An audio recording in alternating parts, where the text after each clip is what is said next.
I think if I hear you call me Becky one more time, six-pack, I'm gonna pop your tops. All six of them. Who are you?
Hey, this is Matt once again. Welcome back to another video. There's another paid request, this time from Galaxies. Thank you so much for that.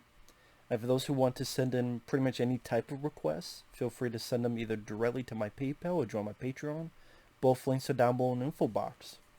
Now, this is for the film. I'm so used to doing films. This is a topic of performances in movies that stand out, directly making the film better. And it took me a bit to think about that because it's hard to think of bad films, but does this performance make it better? Because usually if it at least has, at the very least, a performance, especially a lead performance that I really gravitate towards, then a lot of times I could be lenient on a film, unless it has just a bullshit stupid ending or something of that nature. But I did make a list of films that I do like or enjoy, but I do think the lead performances really jump it up a few notches. The first one that popped in my head was Tim Robbins in the film Jacob's Ladder. Now, Jacob's Ladder, I think, is a great movie for various reasons. Its atmosphere, its score, it's a film that heavily inspired the Silent Hill video games. The rest of the acting is good, but Tim Robbins' performance, to me, is Oscar-worthy. I really do believe that. He's a guy that you just felt so sorry for, you felt so sympathy and empathy for, with all the up and down horror when someone's telling him, "Oh, you're dead, you don't remember? I'm not dead. Then what are you then? I'm alive." That conviction, and then the next scene, he's in bed and there's his family, and he's like desperately trying to tell him, "I'm not dead." And he's like tearing up. And then there's like a point where he's with his family, and it's like, is it a flashback? Is it not a flashback? It's all this weird thing. I'm not going to give the ending away to that film. And there's a point where he's away from his family. He's like zombed back to the present, and he realizes he's still in this bathtub that he was freezing to death in. And sort of this look on his face, and like this tear going down. Well, maybe that's not the tear. Usually the tears are here. This was on the side, so maybe it's the wetness. But just the lost sadness and reaching wit's end through all these ordeals. Like, that's a film that's not many that I felt that much sympathy and that much empathy for your main character. But this film did that, and then some. So, Tim Robbins, Jacob's Ladder, I think it's a great film, but Tim Robbins' performance really elevated that flick to the nth degree. Another one is John Cho in Searching.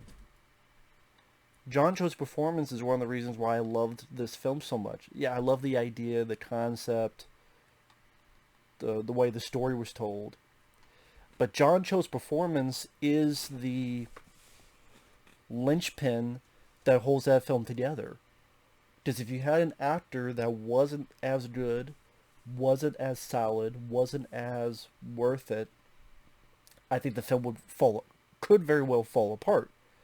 Because for most of the film, you're at this person's point of view, so if you don't care about the person, you won't care about the movie. But John Cho, this should have been a star-making role for him. And yes, he's done films. He was in the Harold and Kumar films, which I enjoy. He's done some stuff afterward, but this film should have been a star-making role. It's got a concept that is intriguing, the way it's, but it did nothing. It got nothing. And John Cho now, I mean, one of the things he did after this was the fucking Grudge remake, reboot. More reboot. The Grudge reboot. Because people don't want to cast him and stuff. Or they just don't notice him.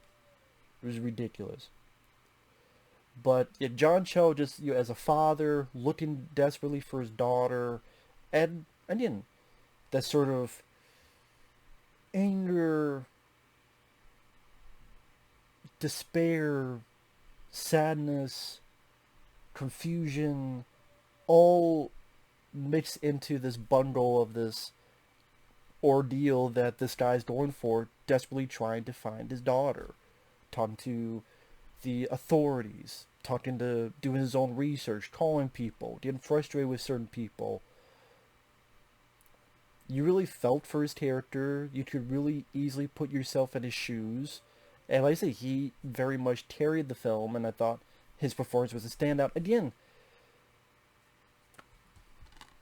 this film, in my opinion, deserved more Oscar buzz than Black Panther. Oh, you say that because he's black. Oh, yeah, because this is a white guy. No, because I think this is a better film. And a better acting performance than some of the shit I've seen get nominated. Like Nomadland. There you go, that has a lot of white people in it. Nomadland, which won the Oscar for Best Actress and Best Picture. Nomadland, I ranted on because Nomadland sucked. Nomadland is a good sleeping pill. But fuck Nomadland. If you don't want me to use black, I'll use the white movie. No matter, I don't give a fuck about color of skin. I give a fuck about merit of movie. And that's subjective. This is my subjective. And my subjective, this deserved a lot fucking more, and John Cho deserved a lot fucking more. There you go.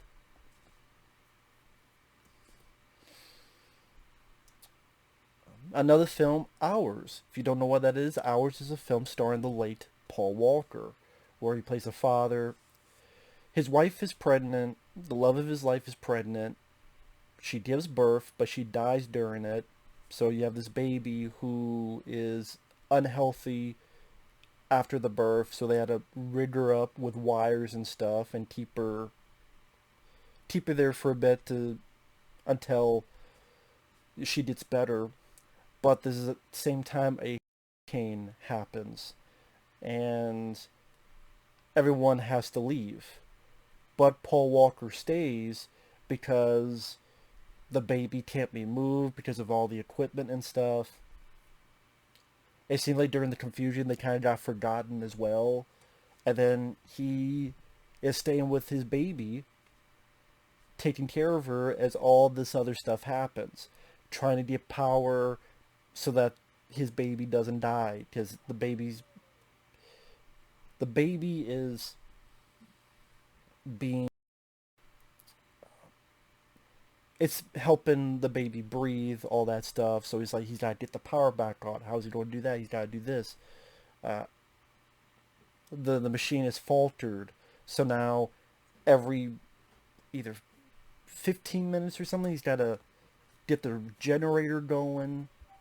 Or he's got to get this other thing going. Or not really generator, but it's been a while since I've seen the film, but I do remember Paul Walker doing a great job, again, as a guy, a father, trying to get out of this desperate situation. And there's a point where looters come by, he's got to deal with them. And again, for people like me who's like, oh, Paul Walker's an actor based on the first Fast and Furious, which, to be honest, is not his best acting role. I think he got better in that franchise, but like the Fast and Furious, like my favorite Paul Walker films would be this one, or Running Scared, or even Brick Mansions over the Fast and Furious movies. I think this is easily his best acting performance, and sadly, this film got dumped and forgotten, which is a shame. And that's a performance that definitely, if that person didn't work, not to say that the rest of the film is bad, the rest of the film is very solid, but it's just, like these films I'm mentioning, a good centerpiece of it is the lead role. But let's go a little bit of a different route. Sylvester Stallone, the two films I'll mention is Copland and ICU. Copland, I've talked about this before, I talked about it again.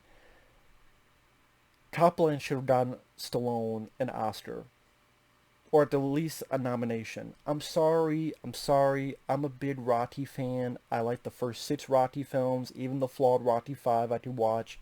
But Stallone did not need or deserve an Oscar win, or nomination I should say. I think he won the Golden Globe, but he was nominated for Creed. I'm sorry. Was he nominated or did he win? I can't remember, Oscar wise. But I'm like, really, Creed? What's so great about this performance? He got sick with cancer. He puked. And he was sad. Okay.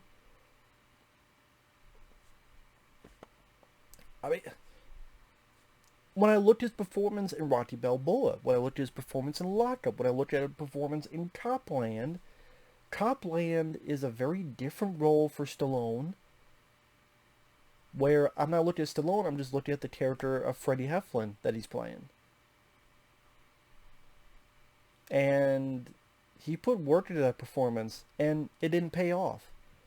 Because the film didn't do that well at the box office. The critics, some liked it, some didn't, but it wasn't a critically praised film.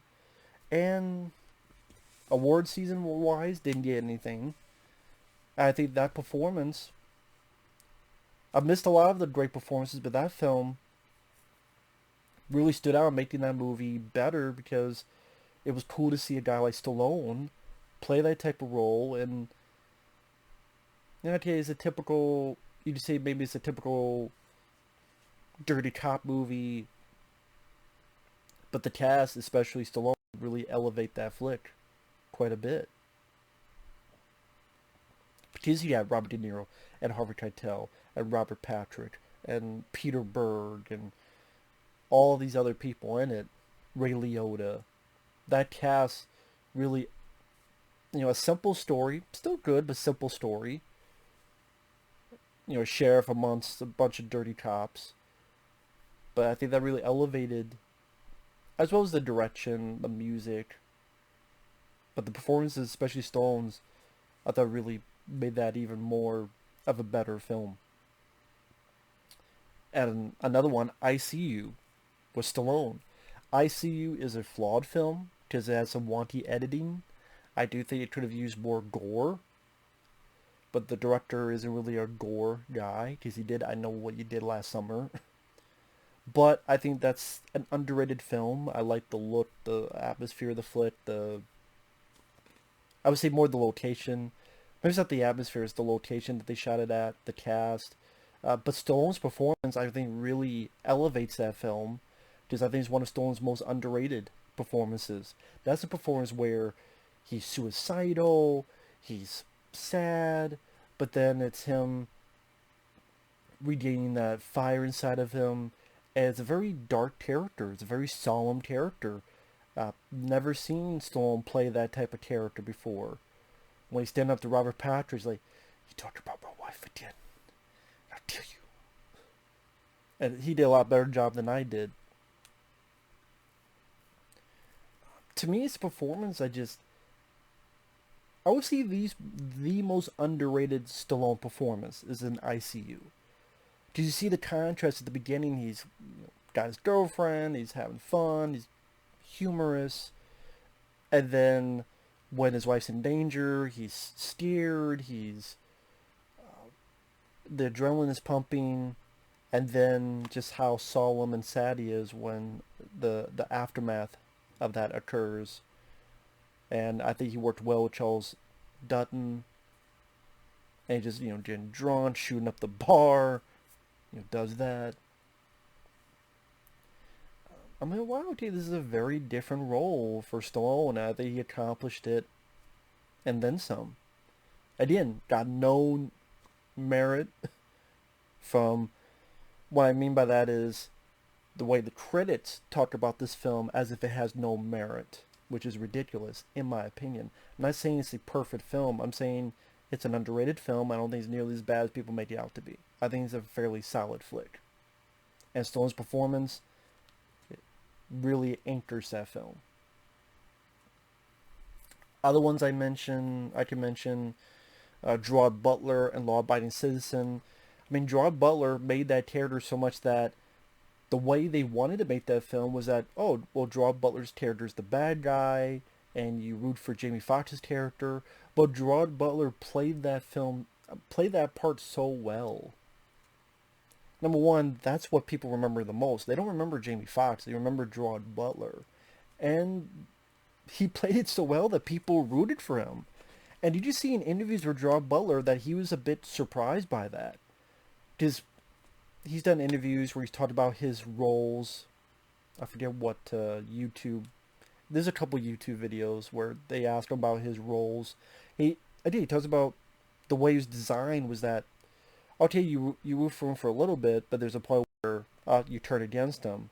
He was rather surprised by people still rooting for him for the end and wanting him to win even after doing some of this stuff. And you could tell that wasn't the way he was playing, but he's humble that people liked his performance that much. And I think that, again, that's one of the standout Gerard Butler performances, is that the way he played it and the way it was done, despite it being morally wrong, you rooted for Gerard Butler's character to win, and if he won and Jamie Foxx's character died, I think people would have been like, yeah! Which it wasn't the intention, but that, I think, goes to show Gerard Butler's performance really did elevate that film quite a few notches. Brad Dourif, I mentioned that actor because that's a guy that really can either steal the show or really, like Exorcist 3, the performances make that, because I do enjoy Exorcist 3, has some crazy images and visuals, but the reason Exorcist 3 became my favorite of that franchise is because George C. Scott and Brad Dourif. Those two performances, especially when they're going toe-to-toe, make that a standout. It's the toe-to-toe acting between these two forces of nature, like powerhouse actors. And they held their own. And that's only this whole movie, the Venom 2. If you had Brad Dourif, like take Brad Dourif's character in Exorcist 3, if that was Carnage and Cletus Cassidy, I'd be, okay, you have my interest. But that's not the case, so I don't give a shit about Venom 2. But yeah, Brad Dourif in that, or Graveyard Shift, which I enjoy. But Brad Dourif steals the show as an exterminator, and he's only in like 3 scenes. But the way he does like a Vietnam dialogue about what happened and how rats were used, and the way he played the role, and he's got even a tear coming down, and he just sold it hook, line, and sinker that it makes you go, oh shit. This guy, he brought it that day, acting performance wise, and Brad Dourif does that a lot, and so that's why it just kills me that there's not really many films that you got to be the star and the hero. Spontaneous Combustion could have been that, but then they make him a villain by the end, and the whole ending falls apart anyway. Almost as if they ran out of ideas by the end, so the Spontaneous Combustion is not a good film to me. But it's like, if you give Brad Dourif that big like lead role in a horror or action movie or something, and be again the hero, the good guy, but he's either the villain or one of the villains, or he's like over here, fourth, fifth build, which is too bad because Brad Dourif is a great actor, underrated actor. James Woods and John Carpenter's Vampires, he really does make that film work. Because the film itself, it's a fun vampire movie. Nice that John Carpenter did that route. John Carpenter, my favorite director, working with the vampire lore. That's cool. It's a good-looking film. But what really gets that movie quite a few notches is James Woods' performance as this ass-kicker vampire hunter, and just the way he spits that dialogue out. The way he's talking shit to the priest and going, so when I was kicking your ass over there, did you get wood? Huh? Did you get a chubby? Like, it's just how wise-ass James Woods' character is. And just playing it full tilt. Number one, I'm a big James Woods fan. Number two, it's great to see him as the lead in a horror film. He did that in Videodrome, and he was one of the leads in Cat's Eye. But like this horror action film, and James Woods' performance is a lot of fun in that. It's very entertaining. And James Woods must have felt so as well, because he did an interview for the film. You don't see James Woods doing a lot of interviews, but he did an interview for the Vampires Blu-ray, and it's a great interview. You can tell he's fairly proud of the film. So that was cool. But yeah, that performance definitely sticks out. A bad film, but what makes the film work for me is the performance, is Eric Freeman in Silent Night, Deadly Night Part 2. Just Silent Night, Deadly Night Part 2 is a bad film because it uses a lot of stock footage of the first film. Half the movie is that. But I still liked the films because of Eric Freeman and how bad his performance is, so bad that it's excellent. Because Eric Freeman's like, hey Doc, how's it going? Red, good call. It's just the way he's moving his eyes. I can't even do that with the eyes. Hey Doc, how's it going? I can't even do the shit. I'm like, how the hell did he do that with the eyes? Like, garbage day. Punish. It's just so entertaining that I could watch that film for Eric Freeman. So, he definitely makes that film work for me. So, if you talk about performance that makes the film better, it's that. Without Eric Freeman, the movie would just be dog shit. But Eric Freeman, he definitely makes that film a fun, watchable event for me. I didn't know how many examples he wanted me to do, so I'll do maybe a few more. I'll do one more. Aaron Eckhart. Aaron Eckhart and Battle Los Angeles. Battle Los Angeles, I hate when it came out. I liked the film. Yes, it needed less shaky cam in the direction. Yes, it's a typical plot. Aliens invade, soldiers fighting aliens, the end. Very simple plot. I didn't do a bit less of the shaky cam, like they're trying to do Saving Private Ryan, that type of stuff.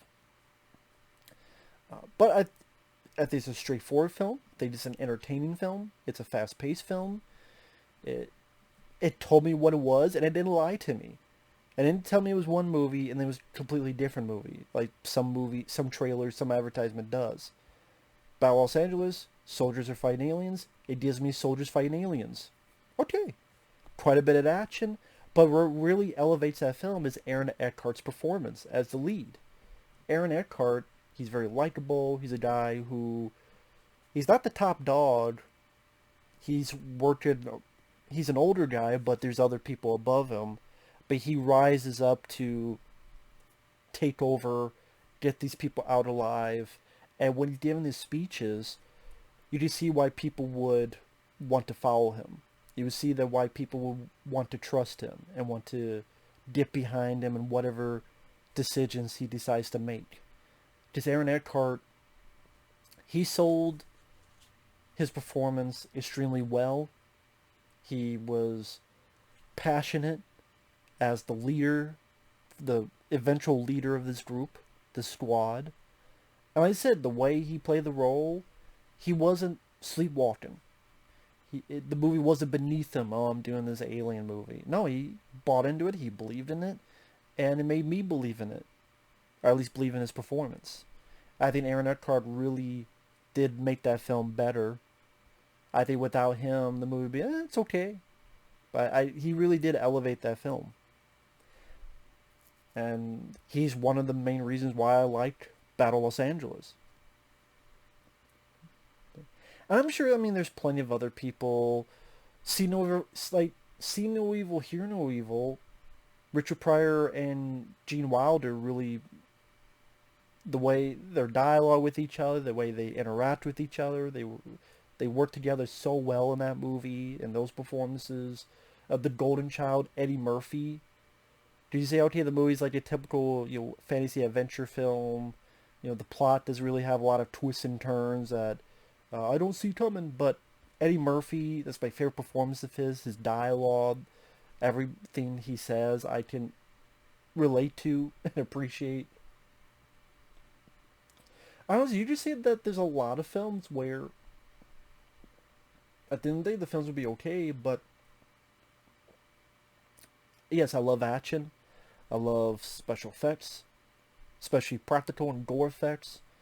But if you give me a lead who I like, either I like their presence, or I like their charisma, or I like their physical, badass attributes. I could buy this guy as an ass kicker. Or just, frankly, a good actor or actress. If you give me that, a good chunk of the journey of me wanting to enjoy the film, a good bit of that journey has been accomplished. And that is what I do look for and hope for. Is, if you don't give me that, then I hope you give me at least not shit acting and maybe an interesting concept or intriguing, or just total fun with fancy footwork. Or, okay, this plot is interesting. Other attributes to make the film work, but if you give me characters I enjoy... One of the reasons I love this film is I love the cast. I love a lot of the other aspects of it, but the cast in particular. Then again, a lot of that journey has been done. Now it's just all about, don't follow through and don't fuck up by the end. But yeah, that's at least a few that I mentioned. No shit, I just mentioned. I just did a 20-some minute video of it. But, yeah, feel free to put your thoughts down on what performances stick out to you that make the film better. Without these performances, maybe the film would be, but what would your list be? Feel free. So, with that said, thanks for watching. We'll see you guys later. Bye-bye.